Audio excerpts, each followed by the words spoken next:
Bonjour, bonsoir, soyez bénis.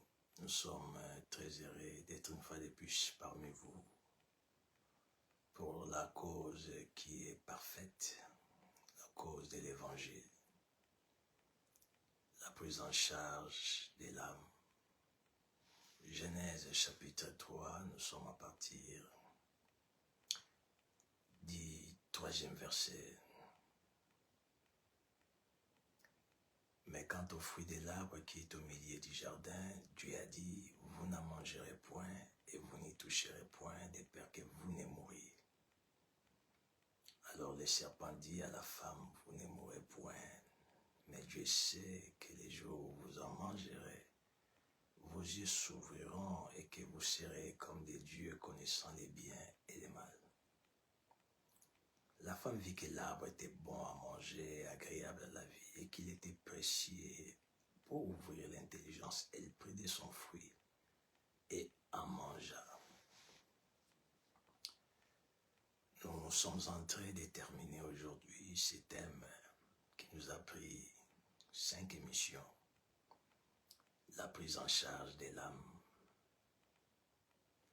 Et la fois dernière, nous avions dit que l'âme qui est spirituelle ne peut en aucun cas être sous la prise en charge physique. L'âme qui est la vraie identité de l'humain, elle est invisible parce qu'elle est pas visible même à travers les radios des médecins, à travers les check-ups, les appareils de tous les hôpitaux du monde. On va voir les cœurs, on peut voir les poumons, on peut voir n'importe quelle partie du corps masquée dans la peau, mais on ne peut pas voir l'âme. Elle est spirituelle, mais c'est elle qui fonctionne ou qui fait fonctionner le corps. Le cœur est attaché à l'âme, les pensées proviennent de l'âme. Les centrales du corps humain, c'est l'âme. Et elle doit être maîtrisée, contrôlée que par les spirituels.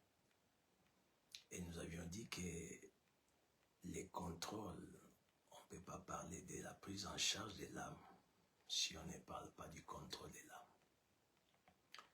La plus grande bataille qu'il y a sur cette terre entre le royaume de Dieu et celui du diable, c'est de savoir qui doit contrôler l'âme.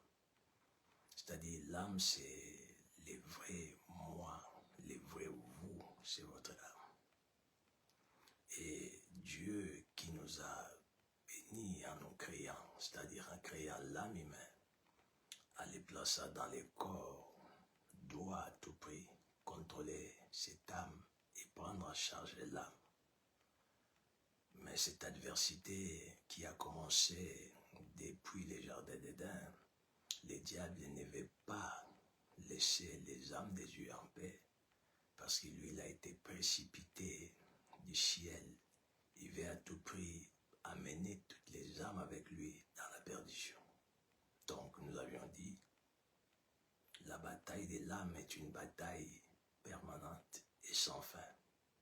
Elle aura fin jusqu'à ce que Christ Jésus va revenir. Cette bataille prendra fin à ce temps-là. Donc vous ne pouvez pas oublier, ignorer que vous êtes les terrains d'une guerre et d'une bataille des royaumes. Les royaumes de Dieu et les royaumes du diable sont en guerre à cause de vous et à cause de moi.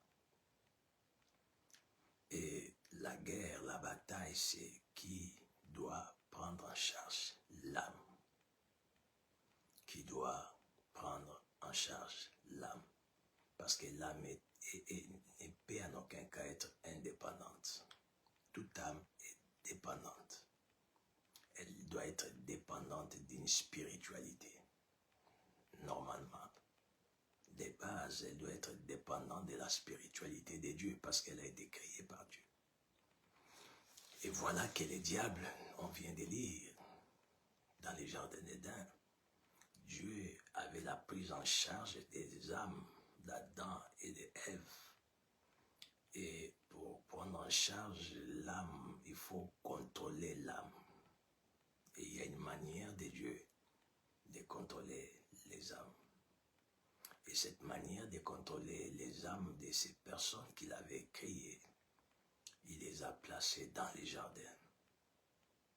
Dans les jardins, nous avions dit, pour contrôler l'âme, il faut à tout prix bénéficier de l'environnement céleste.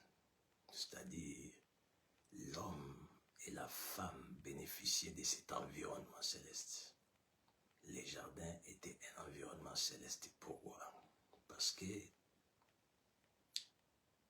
l'Éternel parcourait les jardins chaque jour. Sa voix parcourait les jardins. Donc, il était présent.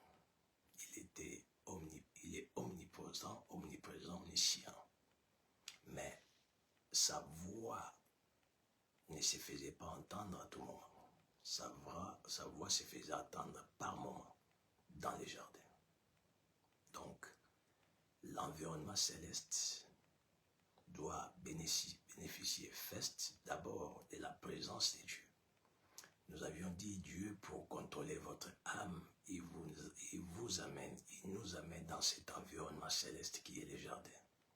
Les jardins, c'est là où la parole de Dieu se fait entendre de temps en temps. Nous avions dit qu'il y a les jardins spirituels et il y a les jardins physiques. Les jardins spirituels, c'est les corps du Christ. Nous sommes dans les corps. Tout homme, toute femme qui a reçu Christ dans sa vie comme son Seigneur et son Sauveur fait partie de ces corps mystères, les corps du Christ. Hormis les corps du Christ, il y a l'environnement céleste, divin, physique. Dieu, dans sa souveraineté, il fait à ce que toute âme qui lui appartient, qui est sous son contrôle, doit bénéficier de cet environnement physique, parce que l'âme est dans les corps. L'environnement physique, divin, physique, c'est là où la parole de Dieu est annoncée. L'église locale, c'est là où Dieu nous place pour qu'il puisse contrôler nos âmes.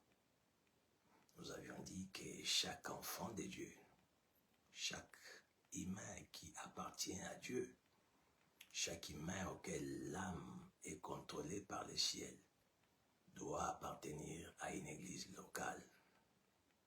Pourquoi?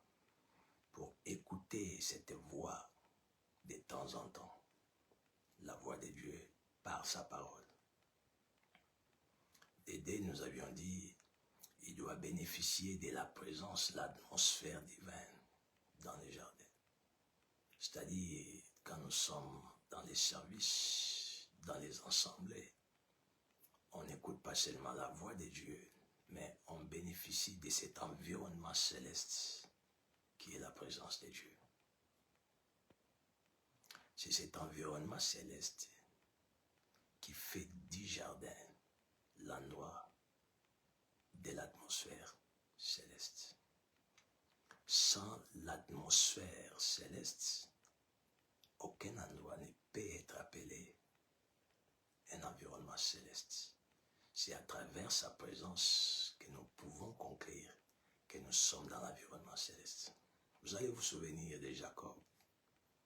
Il était à Luz. Il a pris une pierre pour mettre comme chevet, comme oreiller. Il dormait. Il ne s'était pas rendu compte qu'il était dans un environnement céleste. Et pendant son sommeil, il va voir qu'il y avait une échelle qui touchait la terre jusqu'au ciel. Les anges montaient, descendaient, et l'Éternel s'est tenu au sommet de l'échelle. Et après son réveil, il a compris que ces lieux n'étaient pas liés comme tous les autres. il a changé le nom de ces lieux pour appeler cela Bethel.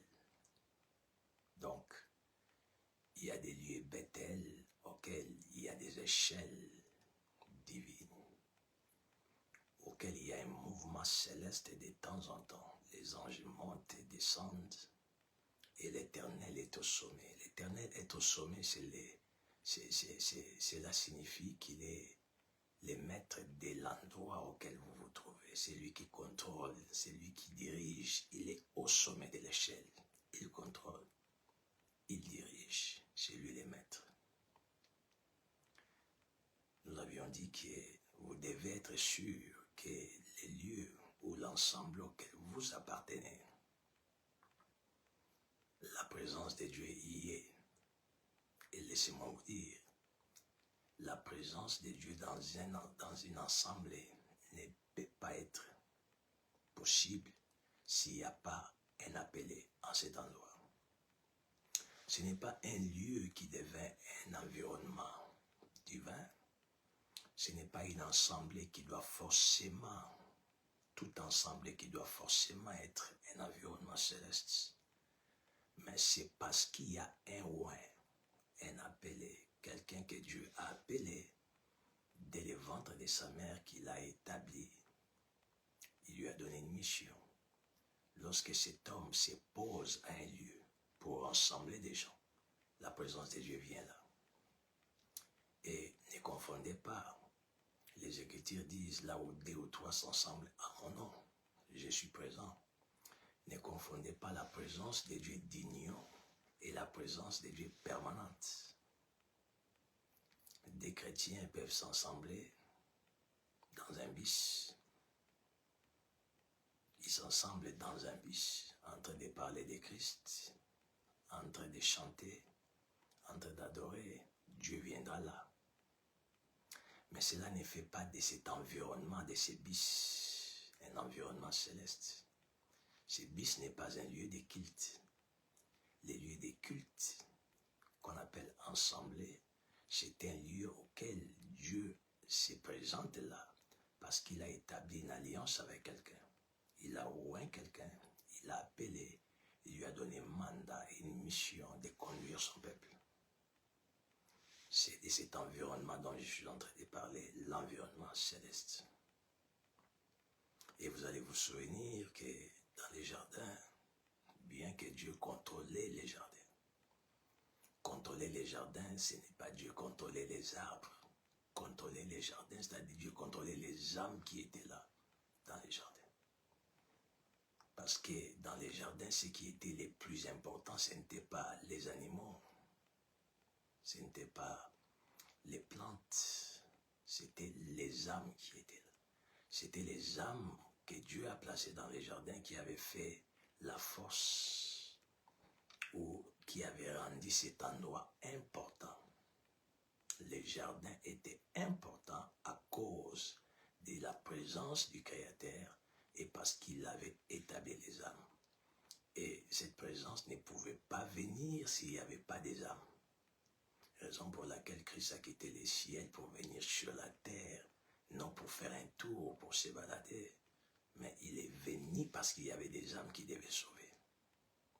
Donc moi et vous, nous sommes hyper importants devant Dieu parce qu'il ne peut pas nous perdre.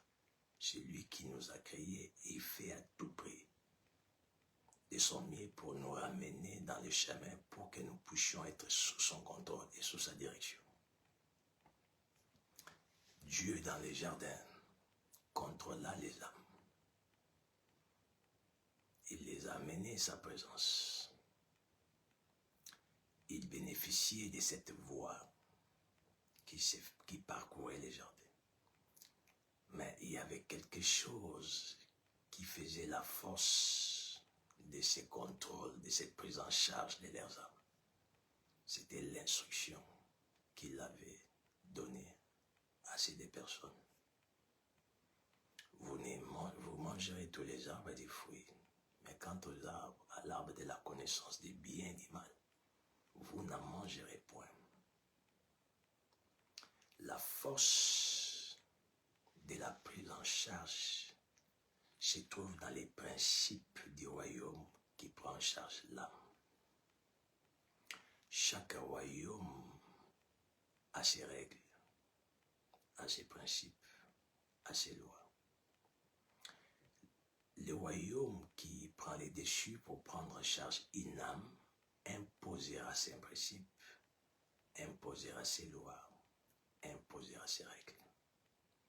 L'âme qui est sous contrôle ou qui est dépendante de ces royaumes subira les lois, les principes et les règles des royaumes qui les prend en charge. N'oubliez pas que prendre en charge, c'est contrôler l'âme. Prendre en charge, c'est être à la commande de l'âme.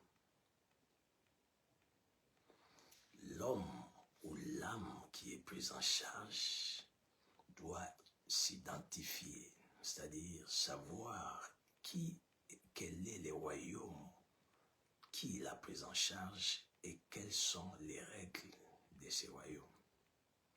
Mais écoutez, lorsque vous êtes sous la prise en charge du royaume de Dieu, les règles de Dieu sont connues. On ne peut pas être sous la prise en charge du royaume de Dieu et être inconscient. Non. Parce que pour bénéficier de la continuité de cette prise en charge, il y a des choses que vous saviez vous, et il y a des choses que vous maîtrisez. Il y a des choses que vous devez vous abstenir. L'abstinence. Adam et Ève devaient s'abstenir de l'arbre de la connaissance du bien et du mal. C'était ça qui était la clé de leur prise en charge. L'abstinence, le respect de l'ordre donné. Je vais vous poser une question. Quel est le royaume qui vous prend en charge? Quelles sont les règles que vous respectez de ce royaume? Si c'est Dieu qui vous prend en charge, vous devez être une personne des interdits, c'est-à-dire votre vie est conduite et dirigée et scellée par les interdits.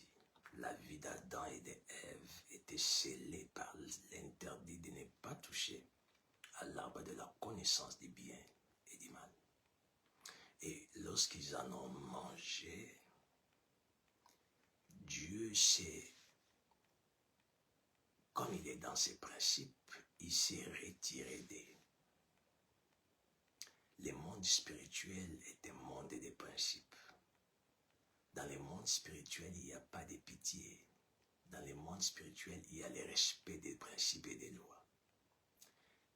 J'ai dit quelque chose à une personne un jour. Je lui ai dit, n'avez-vous jamais vu des gens mourir dans la souffrance? N'avez-vous jamais entendu les gens décédés innocents? N'avez-vous jamais vu les faibles opprimés être opprimés par les forts? Et où est Dieu pendant que ces choses se passent? Dieu est-il impuissant? Il est aveugle? Comment Dieu ne peut pas intervenir? Bien qu'il est omnipotent, omniprésent, omniscient, il voit tout, il connaît tout, il maîtrise tout, il dirige les principes, les esprits. Je lui dirai après, Dieu ne va jamais au-delà de ses principes et de ses lois. Il dit dans Matthieu chapitre 11, verset 28, « Venez à moi, vous tous qui êtes fatigués et chargés, je vous donnerai du repos. » Celui qui ne se déplace pas pour venir vers lui, Dieu n'intervient pas. La chose qui lui donne l'accès à intervenir, c'est le déplacement de cet homme pour venir vers lui. Ce n'est pas les déplacements physiques, c'est les déplacements du cœur. La personne accepte de donner sa vie à Christ. Il confesse de sa bouche, comme la Bible le dit, dans Romains 19. Si tu confesses de ta bouche et si tu crois dans ton cœur que Christ était mort, Dieu l'a ressuscité des morts, tu seras sauvé. Dieu est dans ses lois, dans ses règles. Il ne peut pas aller au-delà. Et il n'y a pas de pitié d'ici, même si vous souffrez, vous êtes innocent, vous plairez. Dieu frappera la personne qui vous maltraite, parce que Dieu n'aime pas que les autres puissent dominer, maltraiter ces créatures. Mais vous qui subissez, vous devez entrer dans les principes pour vivre l'intervention divine. Sans cela, Dieu n'agit pas. Et Adam et Ève, Dieu les a lâchés jusqu'à les chasser du jardin parce qu'ils ne pouvaient pas continuer avec cette prise en charge. Il y avait une loi qui a été violée qui ne pouvait pas lui donner accès à les contrôler et à les garder dans les jardins. Je dis à quelqu'un, attention avec les lois, les règles, la loi, les règles et les principes de Dieu. Vous êtes du royaume. Vous devez vivre les interdits du royaume.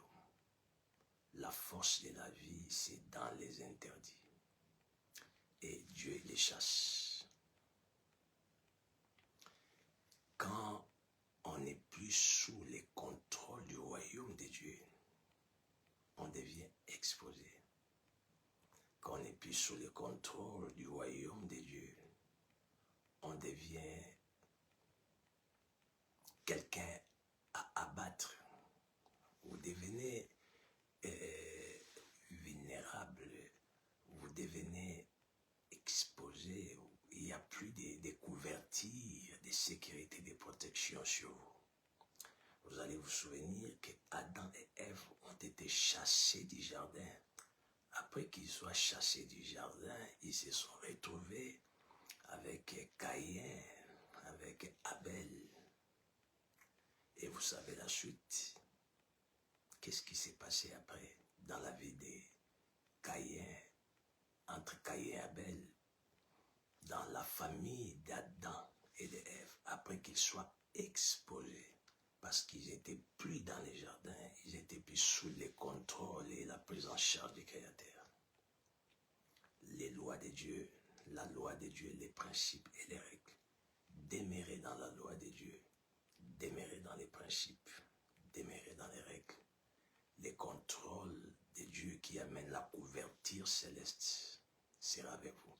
C'est pourquoi la Bible déclare, les Écritures disent, dans Marc 8, 34, si je ne m'abuse, l'ange, Marc 8, 34, que sert-il un homme de gagner tout le monde, mais de perdre son âme? C'est-à-dire, ce qu'on doit protéger, sécuriser, c'est d'abord notre âme. On doit les protéger plus que tout. On doit vouloir à ce que cette âme soit sous la prise en charge du Seigneur. Et vous n'allez pas me contredire. Les Écritures disent, l'ange de l'Éternel campe tout autour de ceux qui craignent Dieu et les arrache du danger. C'est-à-dire les principes divins vous amènera à être sécurisé. Les principes divins, le respect des principes divins vous amènera à la couverture céleste. Et on va lire un passage et c'est par là on va terminer. Nous sommes dans les livres d'Hébreux. Hébreux, chapitre 13. Qu'est-ce que les Écritures nous disent? Hébreux, chapitre 13, à partir du 17e verset. Les Écritures disent ceci. Oui, la Bible dit ceci. Obéissez à vos conducteurs, ayez pour eux de la déférence, car ils veillent sur vos âmes, comme devant rendre compte, qu'il en soit ainsi, afin qu'ils le fassent avec joie et non en gémissant, et ce qui ne vous sera d'aucun avantage. L'âme qui doit être contrôlée par le royaume de Dieu doit aussi prospérer. Avant de parler de ces passages, si vous lisez 3 Jean, chapitre 1er jusqu'au 2e verset, les Écritures disent, je souhaite à ce que vous prospérez. 3 Jean 1, 2, pardon. Je souhaite à ce que vous prospérez comme prospère l'état de vos âmes. Une âme qui est sous le contrôle divin prospère. Une âme qui est sous le contrôle du royaume adverse s'appauvrit. L'âme peut prospérer, l'âme peut s'appauvrir. Il y a des gens qui sont pauvres de l'âme. Il y a des gens qui sont riches de l'âme. La richesse dans l'âme, de l'âme provient du contrôle divin. Lorsqu'on est sous le contrôle du royaume de Dieu, on est sous la présence dans cet environnement céleste. Dans cet environnement, il y a la présence de Dieu, l'atmosphère divine. Il y a la parole de Dieu qui s'est fait entendre. Elle vous nourrit, cette parole. Elle vous met en forme. Elle vous fortifie. Elle fortifie l'âme. La parole. Et nous avions dit que celui qui est dans le contrôle divin bénéficie de la volonté de Dieu. Quand on est dans la volonté de Dieu, on bénéficie de cette ère. On vit, pas bénéficie, on vit la prospérité de l'âme. Vous, moi, nous devons prospérer. Nos âmes doivent prospérer. Une âme prospère, c'est une âme errée. Une âme pauvre est une âme malheureuse. Une âme prospère est une âme heureuse, voulais-je dire. Une âme pauvre est une âme malheureuse. On n'est pas là, sinon on va passer beaucoup de temps. Laissez-moi continuer selon la ligne que le Saint-Esprit me donne.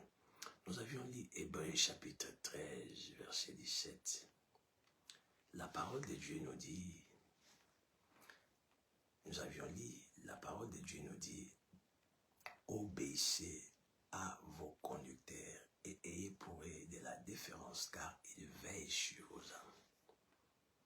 S'il vous plaît, n'oubliez jamais, chaque royaume qui contrôle l'âme, les rois du royaume ne fait pas tout seul, n'agit pas tout seul, ne fait pas tout par lui-même. Dans chaque royaume, il y a des représentants du royaume. Il y a des gens qui sont comme des ambassadeurs du royaume. Le royaume de Dieu, Dieu a des ambassadeurs, des gens qui la oignent. Il les a donné une mission. Il les a fait mandat. Il les a donné mandat. Et quand une âme est contrôlée par le royaume de Dieu, Dieu donne la responsabilité de ces âmes aux personnes qu'il a appelées. Ce n'est pas moi qui les dis, nous venons de les lire. Dieu nous dit, obéissez à vos conducteurs. De quel conducteur la Bible parle ici? Écoutez, l'âme ne peut pas marcher seule. L'âme ne peut pas fonctionner toute seule. L'âme doit être conduite par un conducteur de l'âme, conducteur des âmes. Tel que vous êtes là, vous devez savoir, bien que vous soyez responsable, vous dirigez votre famille, vous avez des gens sous votre responsabilité. Là, c'est physiquement. Mais spirituellement, vous ne pouvez pas vous diriger seul. Dans le monde spirituel, ça ne se passe pas comme cela. Vous ne pouvez pas vous conduire seul. Vous allez vous conduire physiquement. Mais l'âme, c'est l'esprit. L'âme, c'est le spirituel. Le spirituel a des principes. Le spirituel doit subir les lois et les principes spirituels. Les conducteurs des âmes, que ce soit dans les royaumes de Dieu et dans les royaumes des diables, il y a des personnes qui ont reçu mandat par Dieu. Il y a des gens qui ont reçu mandat par les diables de conduire des âmes. Dans les royaumes des dieux, il y a des gens qui sont des chefs spirituels, ils sont dans l'occultisme, ils ont des responsabilités. Dans des familles, il y a des gens qui sont dans la sorcellerie, ils ont la responsabilité de gérer, de conduire des âmes. C'est pourquoi vous verrez dans telle famille, il y a telle ou telle manière de vie, telle ou telle réalité négative d'échec de la famille par exemple. Mais cela n'est pas un objet d'hasard. Cela provient des personnes qui ont fait alliance avec les diables. Il les a donné mandat et mission de conduire ces âmes-là, de les contrôler, de les diriger, mais dans le sens négatif, les conducteurs des âmes. Votre âme est sous quelle direction? Votre âme est sous la responsabilité de qui? Si vous êtes pris en charge par Dieu, c'est automatique, c'est de cette manière que Dieu fonctionne. Vous devez avoir quelqu'un que Dieu a oint, un oint de Dieu qui a la charge de votre âme. Et Dieu dit, obéissez à vos conducteurs. Ils ne sont pas conducteurs d'une machine. Ils ne sont pas conducteurs, je ne sais pas, d'une entreprise. Mais ce sont des conducteurs des âmes. On ne peut pas conduire une âme si on n'a pas reçu l'onction pour les conduire, pour la conduire. Obéissez à vos conducteurs. Et ayez pour eux de la déférence. La déférence, c'est la considération, une haute considération. Dieu nous donne une formule, c'est-à-dire une ligne de conduite. Nous qui sommes sous sa prise en charge, d'être obéissants devant les conducteurs des âmes. Être obéissant. J'aimerais poser la question à quelqu'un. Obéissez-vous aux personnes qui sont devant vous, établies par Dieu? Ésaïe 50 dit, quiconque parmi vous craint l'Éternel, qu'il obéisse à la voix de son serviteur. Une âme qui n'est pas dans l'obéissance va subir ce qu'Israël avait subi dans les jardins d'Éden. Souvenez-vous, Israël, Dieu les a sauvés. Dieu les a fait sortir du jardin, de l'Égypte pour un seul objectif, les amener dans les lieux où les lait et les miel. Mais Israël était sous la charge de Moïse. Vous allez vous souvenir avec moi, Dieu a dit à Moïse un jour, ton peuple, il parlait de Moïse et du peuple, au lieu de dire mon peuple à moi Dieu, il parlait à Moïse pour lui dire ton peuple. C'est dans les livres d'Exode, chapitre 35, si je m'abuse. Ton peuple s'est détourné de ma voix. Lorsqu'ils avaient fait, Aaron les avait fait les veaux d'or. Dieu appela Israël peuple de Moïse parce que spirituellement, Dieu a remis la charge de leur âme à Moïse. Vous ne changerez pas ça. C'est de cette manière que les choses spirituelles marchent. Vous devez identifier qui a la charge de votre âme. Lorsque vous l'identifiez, c'est votre Père spirituel, c'est lui qui a la charge de votre âme. Vous lui devez obéissance. Ce n'est pas que vous l'obéissez lorsque les choses vont dans votre sens. Vous n'avez pas seulement obligation de lui obéir lorsque les choses vont dans votre sens. Même quand vous ne comprenez pas, vous devez obéir. Vous allez vous souvenir, Moïse, après que les peuples soient mordis par les serpents, Dieu dit à Moïse, fais un serpent d'airain, tu vas l'établir haut, tu vas les placer haut. Quiconque qui regardera ces serpents sera guéri. La guérison n'était pas dans les prières qu'ils devaient faire. La guérison était dans l'obéissance de ce que Moïse leur avait dit. Ils ne pouvaient pas comprendre ça. Le problème, ce n'est pas comprendre. Saoul a été rejeté par Dieu parce qu'il n'avait pas compris.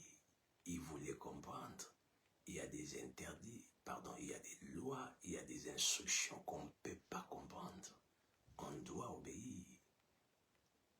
Samuel lui dira, tu vas aller avec les peuples, tu vas m'attendre pendant 7 jours. Le 7e jour, je viendrai et j'offrirai. Il a attendu 6 jours, le 7e jour. Samuel ne venait pas encore. Il a vu que les peuples commençaient à partir, à les quitter. Il prend l'offrande, il offre. Lorsqu'il termine d'offrir, loin de Dieu se présenta. Il lui pose la question, qu'as-tu fait? Il lui dit, non, j'ai vu que tu ne venais pas et que les peuples commençaient à partir. C'est prophétique. Mieux vaut que les peuples partent que vous restez dans l'instruction divine. Il y a des gens qui veulent gagner les gens tout autour d'eux, mais désobéir à la voix de l'homme de Dieu.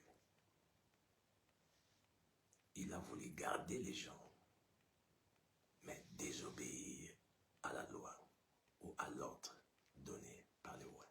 Il a perdu la royauté. Acceptez que les gens vous quittent, mais que vous puissiez comprendre, vous puissiez obéir à ce qui vous a été dit. Obéissez à vos conducteurs. Celui qui n'obéit pas, il sort de la couverture divine. Celui qui n'obéit pas sera exposé. Celui qui n'obéit pas sera vulnérable. Possible pour lui d'être touché par l'enfer, parce que l'obéissance de la loi, l'obéissance des principes, l'obéissance de la voix de l'homme de Dieu vous amènera la réussite. Ces personnes qui étaient mordies par les serpents, ils ont regardé les serpents placés par Moïse, étaient guéris. Aujourd'hui, il est dit à l'amène des enfants de Dieu à réfléchir sur les phrases, les mots, les ordres donnés par les rois. Quand on est spirituel, on exécute. Dieu est dans l'obéissance de ce que les oies disent. Obéissez à vos conducteurs. Ayez pour eux de la déférence. Parce qu'ils veillent sur vos âmes. Veillez à ce qu'ils les fassent avec joie. Les conducteurs doivent agir dans le travail que Dieu leur a donné avec joie. Je vous demande la haute considération parce qu'ils ont eu la responsabilité de veiller sur les âmes. Veiller sur l'âme, quelqu'un qui veille, cela veut dire il ne dort pas. Ce sont les sentinelles qui veillent lorsque les habitants de la maison se reposent. C'est les sentinelles qui veillent. Vous dormez, mais la sentinelle ne dort pas.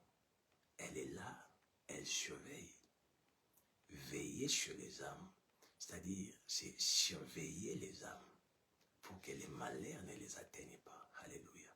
Oh, Dieu a oint ses serviteurs pour empêcher à ce que les malheurs atteignent son peuple.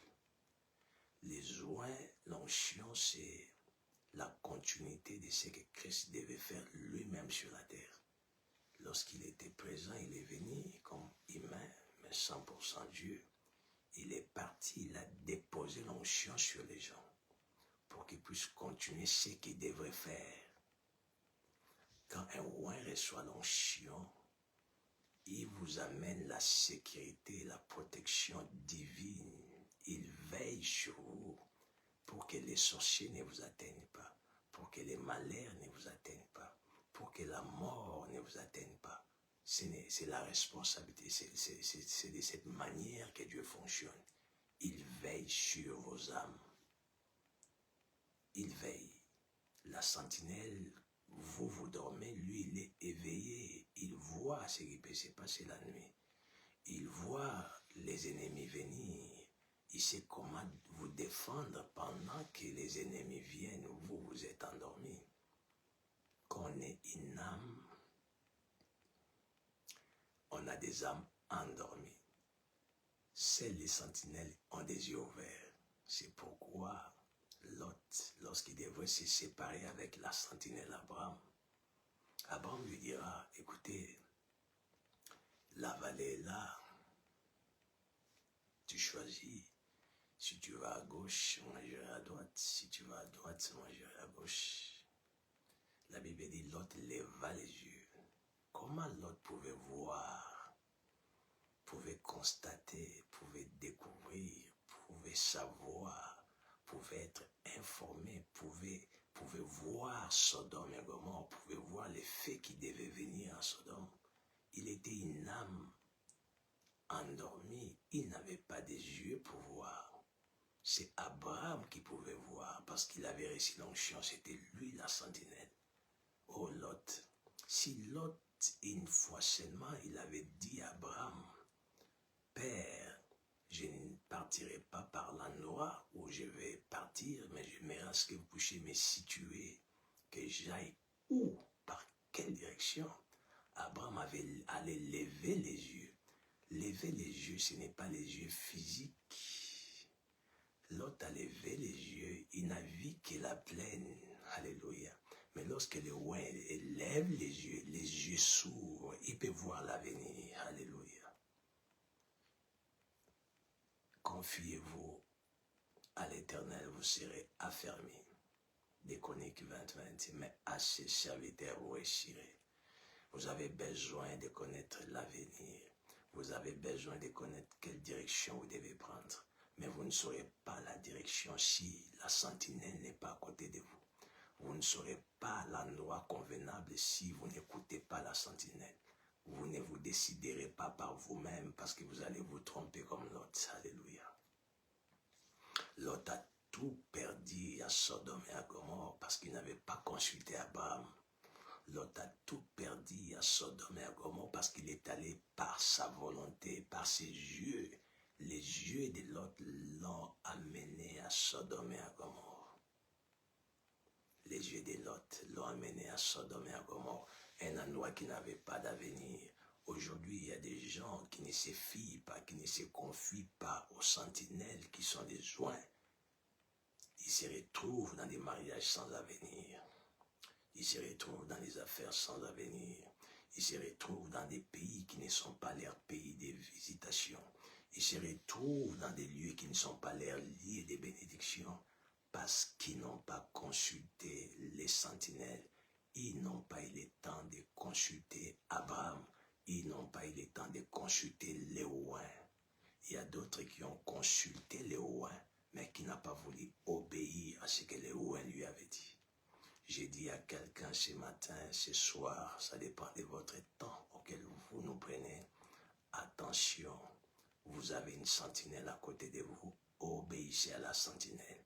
Suivez ce que la sentinelle vous dit. Suivez ce que les ouins vous disent. Même quand vous ne comprenez pas, soumettez-vous à ces instructions. Obéissez à vos conducteurs. Obéissez à vos conducteurs. C'est un ordre divin. Ésaïe 50 dit que ces passages bibliques ne vous échappent pas. Quiconque parmi vous craint l'Éternel, qu'il écoute la voix de son serviteur. La sentinelle voit ce que vous ne voyez pas. Il entend la voix de ce que vous n'entendez pas.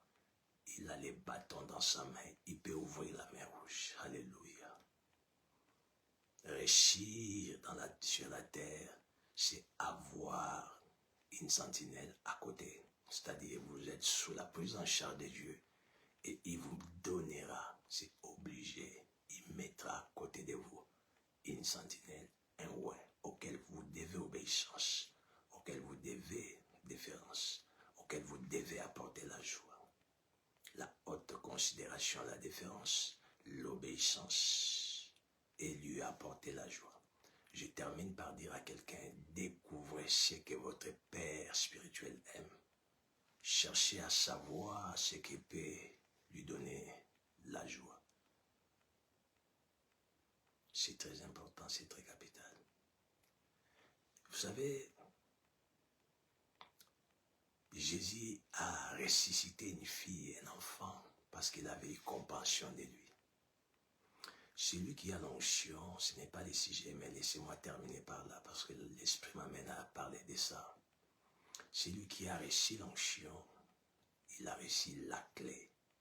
Il peut ouvrir et il peut fermer. Jésus-Christ était à la croix, subissant l'humiliation avec les deux autres brigands. L'autre brigand s'est moqué de lui, l'autre l'a défendu. Mais parce qu'il défendait les ouins a ouvert la porte du ciel pour lui, bien qu'il était un grand pécheur. Défendre les ouins, c'est prendre sa part. Et le ouin dira, aujourd'hui même, tu seras avec moi au paradis. Parce qu'il avait défendu un ouin, il a touché les cœurs des ouins. Élisée est arrivé dans la maison de la femme de distinction, des Rois chapitre 4 à partir du 8e verset, 9e verset. Il mangeait chez cette femme. Lorsqu'il venait dans cette ville, c'est chez cette femme qu'il logeait. Il mangeait là. Tellement que cette femme lui avait fait beaucoup de bien. Le ouin demandera à son assistant Géasi, qu'est-ce que cette femme veut? Va lui demander, elle veut quoi? Que je fasse quoi pour lui? Est-ce que je dois parler au roi pour elle? Que je fasse quoi pour elle, voulais-je dire? Demande à cette femme. Le roi est arrivé à cette dimension parce qu'il était content, parce qu'on lui a fait du bien. Dieu dit, obéissez à vos conducteurs et pour aider la différence, parce qu'il veille sur vos âmes. Veillez à ce qu'il les fasse avec joie, la joie de l'homme de Dieu. Créez la joie dans les cœurs de l'homme de Dieu. Priez Dieu, respectez les principes divins, jeûnez, faites des offrandes, mais n'oubliez pas de donner la joie dans les cœurs de votre Père. Élisée décida de libérer l'onction. Cette femme lui dira, je n'ai pas de problème, je vis bien dans ma nation. Et Géasi va lui dire, cette femme n'a pas d'enfant. Élisée, parce qu'il était joyeux de l'attitude de cette femme, va dire à la femme à cette même époque, cette femme qui avait tout, elle était riche, elle avait l'abondance, elle avait des relations, elle était connue, mais elle manquait l'intervention du roi.